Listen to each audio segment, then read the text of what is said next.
At Anurag University, be everyone you dream to be.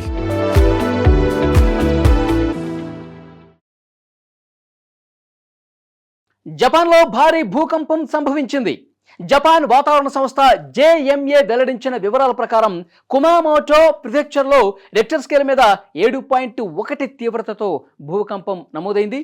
అప్రమత్తమయ్యారు వెంటనే అధికారులు. Tsunami హెచ్చరికలు జారీ చేశారు. ఎందుకంటే 7.1 అంటే 7 రిక్టర్ స్కేల్ మీద దాటితే మాత్రం సునామీ వచ్చే అవకాశాలు చాలా ఎక్కువగా ఉంటాయి. సో దీన్నే పసిగట్టారు అధికారులు. జపాన్లో 7.1 తీవ్రతతో ఎప్పుడైతే భూకంపం సంభవించిందో వెంటనే సునామీ కూడా హెచ్చరిక జారీ చేసినటువంటి పరిస్థితి. భూకంపం అనంతరం గరిష్టంగా 1 మీటరు అంటే 3.28 అడుగుల ఎత్తు వరకు సునామీ అలలు ఎగసిపడే అవకాశం ఉందని జపాన్ వాతావరణ సంస్థ కూడా హెచ్చరించింది. తీర ప్రాంత ప్రజలు వెంటనే సురక్షిత ప్రాంతాలకు వెళ్లిపోవాలంటూ అధికారులు హెచ్చరిక జారీ చేశారు. ఈ మధ్య కాలంలో ఇంత తీవ్రంగా జపాన్లో భూకంపం కదలికలు వచ్చినటువంటి పరిస్థితులు. సో డెఫినెట్గా 7.1 అంటే సునామీ వచ్చే అవకాశం ఎక్కువగా ఉంది. వెంటనే తీర ప్రాంతాలు ఏవైతే ఉన్నాయో జపాన్లో భూకంప కేంద్రానికి అతి సమీపంగా ఉన్నటువంటి తీర ప్రాంతాలు ఏవైతే ఉన్నాయో వాళ్ళందరూ కూడా హుటాహుటిన అక్కడ ఖాళీ చేసి వెళ్ళిపోండి అని చెప్పి అధికారులు హెచ్చరిక జారీ చేసినటువంటి పరిస్థితి. ముఖ్యంగా జపాన్ ప్రభుత్వం ఎక్కడెక్కడ ఏ ప్రాంత ప్రజల్ని అలర్ట్ చేసిందంటే కుమామోటో ప్రాంతం, నాగసాకి, కగోషిమా, ఫుకువోకా, సాగా, ఒయిటా, మియాజాకి ప్రిఫెక్చర్స్లో అత్యవసర భూకంప హెచ్చరికలు జారీ చేసినటువంటి పరిస్థితి. సో ఇవన్నీ కూడా జపాన్ దక్షిణ భాగంలోని క్యూషు ద్వీపంలో ఉన్నాయన్నమాట. సో అధికారులు ఎప్పటికప్పుడు పరిస్థితిని పరిశీలిస్తున్నారు, పర్యవేక్షిస్తున్నారు. ప్రజలు అధికారిక సూచనలు తప్పనిసరిగా పాటించండి. అరే ఏం కాదులే, జస్ట్ భూకంపం అట్లా వచ్చి వెళ్ళిపోయింది, మనకేం కాదులే అని చెప్పి తీర ప్రాంత ప్రజలు ఒకవేళ నిర్లక్ష్యం వహిస్తే అది సాయంత్రం కావచ్చు, రాత్రి సమయంలో కావచ్చు, ఒక్కసారిగా అలలు ఎగసపడి తోసుకుంటూ జనావాసాల్లోకి వస్తే మొత్తం కూడా తుడిచిపెట్టుకుపోయే పరిస్థితి. కాబట్టి మనం అంచనా వేయలేం. సునామీ వచ్చే అవకాశం ఉందని చెప్తున్నాం, కానీ అది ఏ తీవ్రతతో వస్తుంది ఏంటనేది కూడా పసిగట్టలేనటువంటి సిచ్యువేషన్ ఉంటుంది. కాబట్టి సో డెఫినెట్గా అధికారులు చెప్పినటువంటి సూచనలు, హెచ్చరికల్ని పరిగణలోకి తీసుకుని తీర ప్రాంత ప్రజలందరూ కూడా ఉటావుట్న అక్కడ ఖాళీ చేయాల్సినటువంటి అవసరం ఉందని చెప్తున్నారు.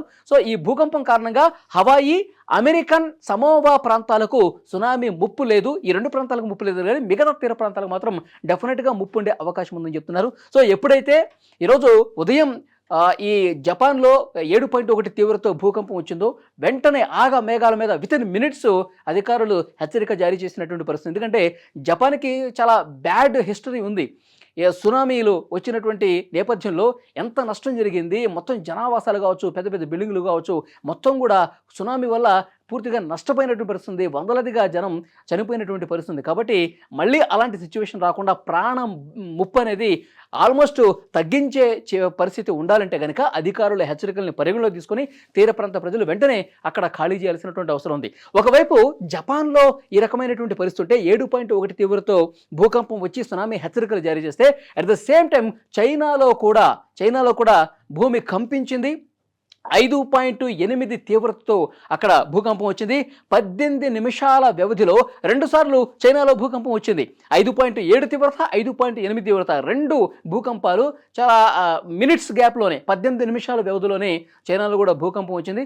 సో వెంటనే అక్కడ ఉన్నటువంటి అధికారులు కూడా అలర్ట్ జారీ చేశారు. మళ్ళొకసారి భూకంపం వచ్చే అవకాశం ఉంటుంది కాబట్టి అక్కడ ఉన్నటువంటి ప్రజలను కూడా చైనా ప్రభుత్వం అప్రమత్తం చేసింది. ఇది చైనాలో భూకంప కేంద్రం అనేది భూ ఉపరితలం నుంచి కేవలం 10 కిలోమీటర్ల లోతు మాత్రమే ఉంది. సో కాబట్టి ఎక్కడ కూడా మళ్ళీ ఇంకొకసారి భూమి కంపించే అవకాశం ఉంది. కాబట్టి చైనా ప్రజలను కూడా అక్కడ భూకంప కేంద్ర పరిసర ప్రాంత ప్రజలను కూడా అధికారులు అలర్ట్ చేసినటువంటి పరిస్థితి ఉంది. సో డెఫినెట్గా ఒకవైపు చైనా, మరోవైపు జపాన్లో అయితే చాలా తీవ్రమైనటువంటి భూకంపమే జరిగింది. చైనాలో వచ్చినటువంటి భూకంపం వల్ల అక్కడ కొండ ప్రాంతాలు ఏవైతే ఉన్నాయో పెద్ద ఎత్తున దుమ్ము లేచినటువంటి పరిస్థితి.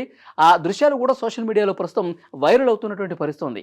సో డెఫినెట్గా ముఖ్యంగా జపాన్ విషయానికి వస్తే అధికారులు ఇంకా ప్రతి క్షణం కూడా అబ్జర్వ్ చేస్తూనే ఉన్నారు. సునామీ అలల్ని ఎప్పటికప్పుడు పరిశీలిస్తున్నారు, పర్యవేక్షిస్తున్నారు. అధికార బృందం 100 మంది అధికారులు ఆ తీర ప్రాంత ప్రజల్ని అలర్ట్ చేసి వాళ్ళని అందరినీ కూడా పెద్ద పెద్ద వాహనాల్లో సురక్షిత ప్రాంతాలకు తరలిస్తున్నారు. చాలామంది తీర ప్రాంత ప్రజల్ని కొంతమంది నిర్లక్ష్యం చేయడం వల్ల ప్రాణాలు పోగొట్టుకున్న సందర్భాలు ఉన్నాయి. సో అలాంటి సిచ్యువేషన్ రాకుండా ఉండాలంటే ప్రతి ఒక్కరిని కూడా పునరావాస కేంద్రాలకు తరలించాలి. ప్రతి ఒక్కరిని కూడా తీర ప్రాంతంలో ఉన్న వాళ్ళని సురక్షిత ప్రాంతాలకు తరలిస్తున్నటువంటి పరిస్థితి. ఎప్పటికప్పుడు మానిటరింగ్ చేస్తూ ఉన్నారు. యునైటెడ్ స్టేట్స్ జియోలాజికల్ సైంటిస్టులు ఎవరైతే ఉన్నారో వాళ్ళు చాలా స్పష్టంగా చెప్తూ ఉన్నారు. ఒకవేళ సునామీ గనక వస్తే, సునామీ తీవ్ర రూపం వస్తే దాన్ని అంచనా వేయడం కూడా కష్టమవుతుంది. ఇప్పటికి మనకు అందుతున్నటువంటి లెక్కలు 3.8 అడుగులు అంటే 1 మీటరు వరకు అలలు ఎగసిపడే అవకాశం ఉంది. తీర ప్రాంతం లోపలికి చొచ్చుకొచ్చే అవకాశం ఉంది కాబట్టి సో డెఫినెట్గా ఆ ప్రాంతాల్లో ఉన్నటువంటి ప్రజలు మరింత అప్రమత్తంగా ఉండాలి, జాగ్రత్త చర్యలు తీసుకోవాలి. అధికారులు చెప్పిన మాట విని మీరు సురక్షిత ప్రాంతాలకు వెంటనే వెళ్ళిపోండి అని కూడా స్పష్టంగా హెచ్చరిక జారీ చేసినటువంటి పరిస్థితి. ప్రస్తుతం జపాన్లో ఆ భూకంప కేంద్రం తీర ప్రాంత ప్రజలు అందరూ కూడా తీర ప్రాంతాలు చిన్న చిన్న పట్టణాలు కావచ్చు, గ్రామాలు కావచ్చు, వాళ్ళందరినీ కూడా సురక్షితంగా తరలిస్తున్నటువంటి పరిస్థితి ఉంది. నష్టాన్ని ఇంకా అంచనా వేస్తున్నారు. భూకంపం వల్ల ఎక్కడైనా బిల్డింగులు పడిపోయినాయా, ఈ భూకంపం కారణంగా ఎక్కడైనా ప్రాణ నష్టం జరిగిందా? సో అధికారులు ఒకవైపు దీన్ని పర్యవేక్షిస్తున్నారు, మరోవైపు సముద్రానికి దగ్గరగా ఉన్నటువంటి ప్రాంతాల ప్రజలను కూడా సురక్షితంగా తరలిస్తున్నటువంటి పరిస్థితి ఉంది. సో ఎప్పుడు ఏమైనా జరగచ్చు కాబట్టి అధికారులు నిశితంగా అక్కడ ఉన్నటువంటి పరిస్థితిని పరిశీలిస్తూ ఉన్నారు.